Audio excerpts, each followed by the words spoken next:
42 ಗ್ರಾಮ ಪಂಚಾಯಿತಿಗಳು 2025-26ನೇ ಸಾಲಿಗೆ ಸಂಬಂಧಿಸಿದಂತೆ ರಾಷ್ಟ್ರೀಯ ಗ್ರಾಮೀಣ ಉದ್ಯೋಗ ಖಾತ್ರಿ ಯೋಜನೆಗೆ ಸಂಬಂಧಿಸಿದಂತೆ ಈಗಾಗಲೇ ಕ್ರಿಯೋಜನೆಯನ್ನು ಸಿದ್ಧಪಡಿಸಿ ಗ್ರಾಮ ಸಭೆ ಮೂಲಕ ಅನುಮೋದನೆ ಪಡೆದು ತಾಲೂಕು ಪಂಚಾಯತಿಗೆ ಕಳಿಸ್ಕೊಡಲಾಗಿತ್ತು. ತಾಲೂಕು ಪಂಚಾಯಿತಿಯವರು ಜಿಲ್ಲಾ ಪಂಚಾಯತಿಗೆ ಏನು ಕಳಿಸ್ಕೊಟ್ಟಿದ್ರು ಅದನ್ನು ಯಾವುದೇ ರೀತಿಯಾದಂಥ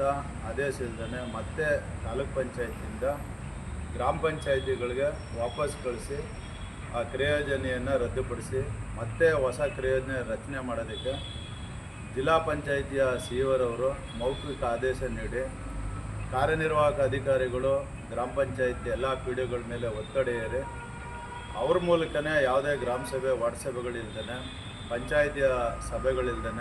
ಕ್ರಿಯೋಜನೆ ಸಿದ್ಧಪಡಿಸಿ ಅನುಮೋದನೆ ಕೈಗೊಂಡಿರ್ತಾರೆ. ಆ ನಿಟ್ಟಿನಲ್ಲಿ ನಾವು ಕಳೆದ 12ನೇ ತಾರೀಕು 12/3/2025 ತಾಲೂಕು ಪಂಚಾಯತ್ ಆವರಣದಲ್ಲಿ